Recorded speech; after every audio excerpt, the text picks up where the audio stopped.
Bom dia, pessoal! Espero que estejam todos bem aí. Começando aqui a nossa aula 3, Grandezas Vetoriais da Eletrostática. Bom, vocês já viram aí, né? Resolvi mudar o padrão aí das nossas aulinhas para ficar algo mais, como é que podemos dizer, mais bonito aos olhos, né? Para que fique mais fácil a compreensão de vocês, né? Então, galera, espero que aproveitem esse novo formato e vamos começar aqui. Vem comigo. Ok, galera, vamos começar aqui com força elétrica, também chamada, né, lei de Coulomb. Nós vimos na aula passada que quando temos cargas de mesmo sinal, essas cargas vão se repelir e cargas de sinais contrários vão se atrair. Ou seja, quando você tem essas cargas próximas, né, numa região, né, vai surgir uma força entre elas, né? Vai surgir uma força em cada uma dessas cargas. Essa força é chamada de força elétrica e ela é uma grandeza vetorial. Se você se lembra do A no primeiro ano, quando a gente viu grandezas vetoriais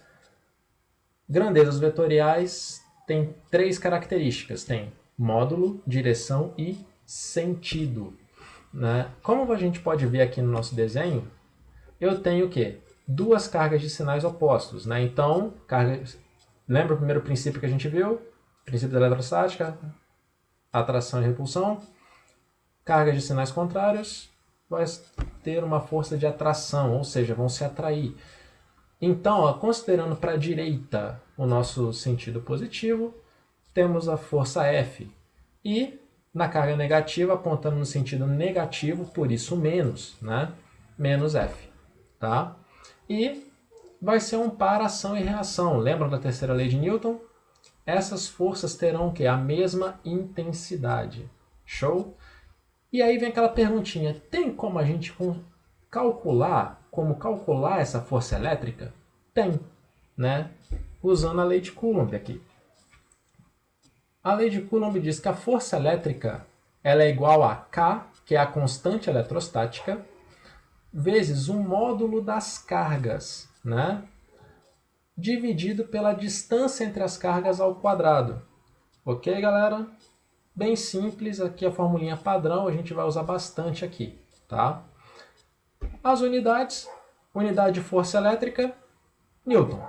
Unidade de carga, Coulomb. Unidade de distância, metro. Tranquilinho? Então, vamos seguir. Ok, pessoal, a primeira pergunta que provavelmente vocês fizeram foi: o que diacho é essa constante eletrostática? Eu nunca vi isso. Pois bem, galera, quando a gente está trabalhando com cargas, essas cargas têm que estar imersas em algum lugar, né?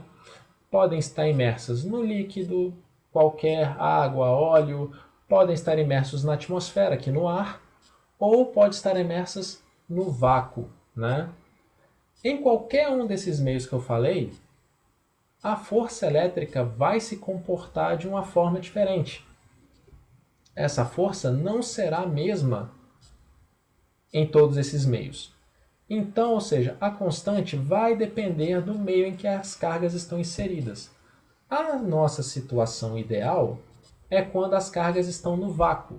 E quando estão no vácuo, elas têm a constante eletrostática tem esse valor, né? A gente chama K0, né? Ou seja, se você vê K0 significa a constante eletrostática do vácuo, né? Vale aproximadamente 9 vezes 10 elevado à nona potência Newton metro quadrado dividido por Coulomb ao quadrado. Meu Deus, professor, que número horroroso, eu tenho que decorar isso? Não, você não precisa decorar. Essa informação sempre vai ser dada para você, seja no enunciado do exercício, de alguma atividade, você não precisa memorizar. Aí, ó, a segundo parágrafo aqui fala: para qualquer outro meio, K igual a 1 dividido por 4π epsilon. Meu Deus, professor, que isso? Vou ter que calcular constante também? Então, aqui, pessoal, eu botei como curiosidade. Se um exercício, talvez um exercício assim mais elaborado, né, mais puxado, fale para você, ó, as cargas estão imersas no óleo, né? Você vai poder usar o valor ali da constante do vácuo? Lógico que não. Então, mas o exercício também não deu para você o valor da constante eletrostática no óleo. Então, como que eu vou fazer? Calculando através dessa formulinha, tá? Ah, mas então o epsilon, que é a permissividade elétrica do meio, também vai depender do meio que está inserido, né? Esse valor, o exercício tem que dar para a gente? Tem, né? Tem que dar uma tabela ou tem que dar enunciado, tem que fazer alguma coisa, beleza? Então, galera, só curiosidade. Geralmente nos nossos exercícios aqui não deve aparecer algo desse nível, tá? Mas fica aí a curiosidade. Vamos seguir. Ok, turma. Nós já vimos lá no primeiro ano, lembra de força resultante? Então, o que era força resultante? Quando você tem mais de uma força sendo aplicada ao mesmo objeto, você pode representar todas aquelas forças como apenas uma força só, né? Com cargas vai acontecer isso? Vai, né?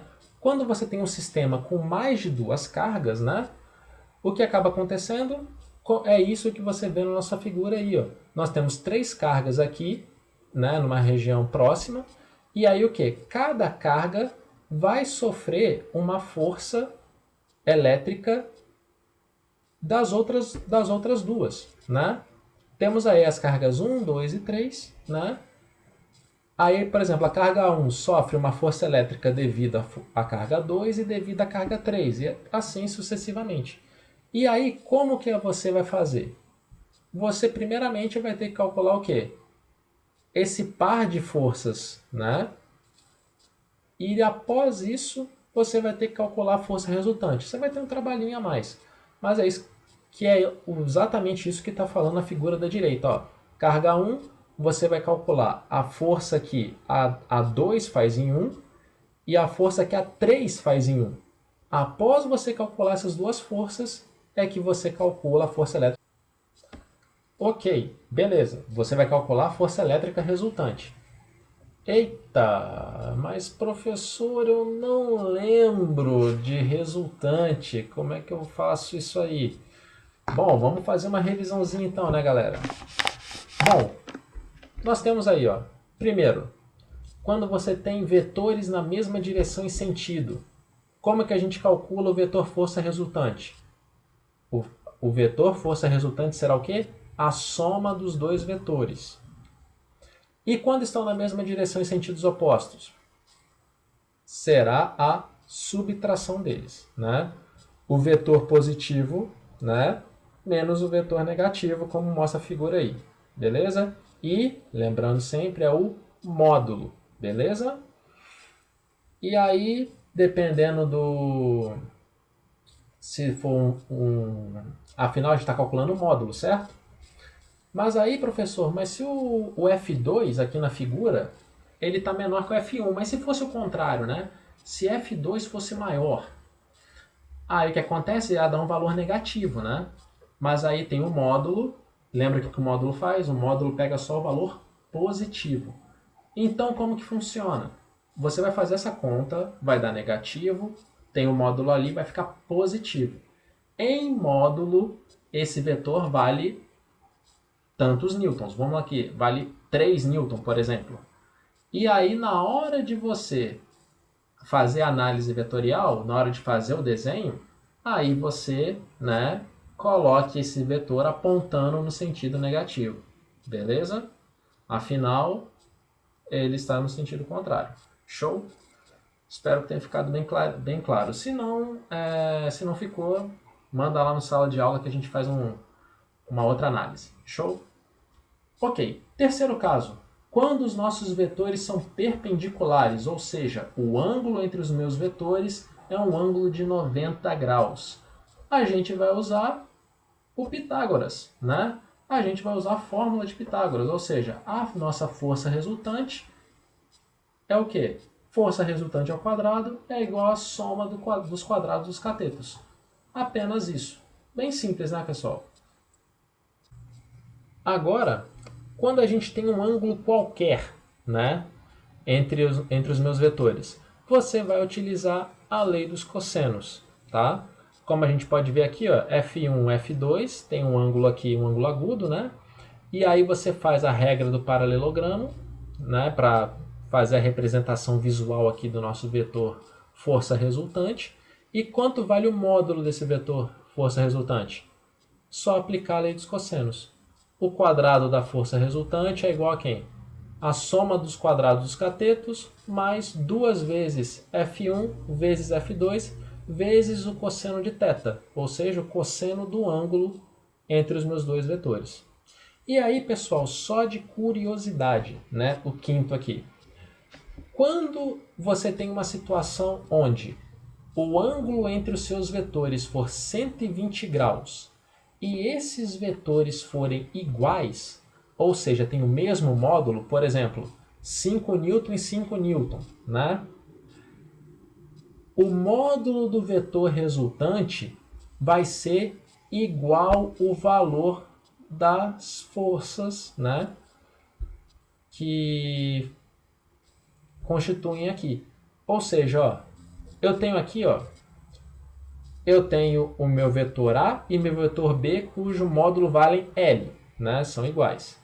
E eu tenho um ângulo de 120. Aí eu coloquei um passo aí, ó, por geometria, você vai ver que o quê? Vai formar triângulos equiláteros. Triângulos equiláteros têm o quê? O mesmo lado. Logo, o vetor força resultante será o quê? Um dos lados desse triângulo. Sendo assim, obrigatoriamente, esse vetor tem que ter o quê? O mesmo valor dos outros dois, né? Senão não forma um triângulo equilátero, beleza? Ok, pessoal, e para encerrar nossa aulinha de hoje... Nossa, mas já? Sim, sim. Calma, galera. O que eu vou fazer aqui? Eu peguei esse capítulo e dividi, né? Agora eu vou falar só de força. Na nossa próxima aula eu já vou falar de campo, né? Que é uma outra parte tão importante que tem aqui no capítulo, tá? Não, vamos fazer devagarinho e tal para ficar bem didático, para que vocês não tenham dúvida, beleza? Bom, temos aqui o gráfico, né? Como que vai ficar o gráfico da força elétrica pela distância? Afinal, são as duas variáveis que temos na fórmula, né? Olha só, se você ver aqui a nossa fórmula, força é igual a K vezes o módulo das cargas dividido por D ao quadrado. Pessoal, a constante elétrica é variável? Não, ela é uma constante. O valor das cargas é variável? Não, é constante. Sendo assim, apenas a distância e a força é que vão variar, né? E como que fica isso?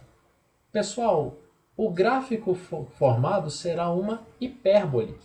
Como força é inversamente proporcional ao quadrado da distância, teremos essa curva bem acentuada aí, ó. Se você pegar, vamos lá, se você pega o valor da distância e divide por 2, ou seja, você tem duas cargas a uma distância d. Agora você aproxima elas pela metade, ou seja, agora é d sobre 2. Quanto será a nova força? A nova força será o quê? 4 vezes a força original, ou seja, você está multiplicando por 4. Não é uma relação direta. Por exemplo, o que eu quero dizer direta? Você pegou a distância e dividiu por 2, significa que a força vai dobrar. Não, não vai dobrar. Vai ser multiplicada por 4. Afinal, é o quadrado da distância, tá? Que é o que vocês podem ver pelos pontos aí que estão marcados. Tranquilo? Por isso vai dar essa hipérbole. Pessoal, agora a gente vai fazer o nosso exercício de fixação, né, para fixar essas ideias que a gente viu aqui nesse capítulo, tá? E é só um exercício do livro, tá? Vocês podem ir continuando fazendo outros exercícios, tá? Vamos lá então. Ok, galerinha, o exercício que eu escolhi foi o exercício 6, da página 26. Caiu no vestibular da FUVEST de São Paulo. Diz assim: 3 objetos com cargas elétricas idênticas estão alinhados como mostra a figura. O objeto C exerce sobre B uma força igual a 3 vezes 10 elevado a menos 6 newton. Sendo assim, né, a força resultante dos efeitos de A e C sobre B tem intensidade de... Aí nossas alternativas. Pessoal, vamos lá. Vamos analisar o enunciado. Eu tenho 3 objetos com cargas elétricas distintas.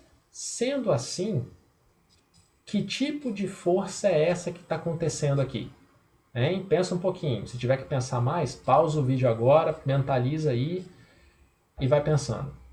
Pessoal, quem falou repulsão, ó, show de bola. Se são cargas idênticas, pessoal, lógico então que a força que vai surgir aqui é uma força de repulsão, tanto de C sobre B quanto de A sobre B, né? Então a força que C faz em B está apontando para a esquerda e A sobre B está apontada para a direita. Ok, pessoal, aí temos aqui ó, um desenhozinho de como que fica. Ó.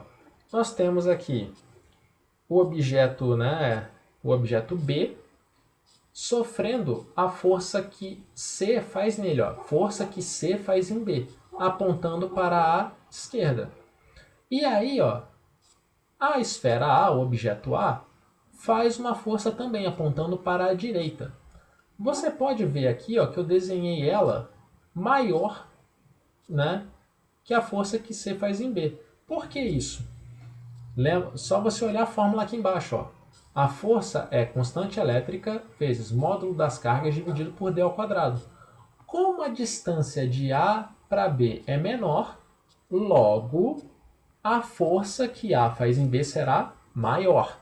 Mas quantas vezes maior? Se você for olhar o desenho de novo, você vai ver que o quê? A distância de C para B é 3 centímetros. E a distância de A para B é 1 centímetro. Ou seja, a distância de A para B é 3 vezes menor. Então, o que você vai fazer? Você vai pegar a nossa formulinha original aqui, ó, K vezes Q1 vezes Q2 dividido por D sobre 3 ao quadrado. Né? Ao você fazer essa continha, você vai ver o quê? Que a força que A faz em B é 9 vezes maior que a força que C faz em B. A força que C faz em B, o enunciado já deu para a gente, vale 3 vezes 10 elevado a menos 6. Sendo assim, a força que A faz em B será 9 vezes 3 vezes 10 elevado a menos 6. Logo, a força valerá 27 vezes 10 elevado a menos 6 newton. Mas o exercício foi claro, eu quero a força resultante. Pois bem, ó, nós temos um caso de vetores na mesma direção em sentidos opostos. Olha lá no nosso revisãozinha de vetores. Quando a gente tem vetores assim, a gente faz o quê? Uma subtração de vetores. Você pega o vetor que está apontando no sentido positivo e subtrai o vetor que está apontando no sentido negativo. Que é isso que a gente fez aqui. Ó. O vetor força resultante será o vetor força que A faz em B menos a força que C faz em B. Sendo assim, 27 vezes 10 elevado a menos 6 menos 3 vezes 10 elevado a menos 6. 27 menos 3, 24. Sendo assim, ó, a força resultante é 24 vezes 10 elevado a menos 6 newton na direção horizontal e aponta da esquerda para a direita. Ou seja, se a esfera B fosse uma esfera móvel, né, assim, ela estivesse livre, a partir do momento que você soltaria ela, ela iria se deslocar para a direita, né? Mas é só curiosidade. 24 é a alternativa D. Beleza, gente? Eu espero que tenham aí curtido a nossa aulinha e qualquer dúvida, só mandar lá no grupo, né, no Google Sala de Aula. Show? Bom, pessoal, vou ficar por aqui. Bons estudos e boa semana. Um abraço. Tchau, tchau.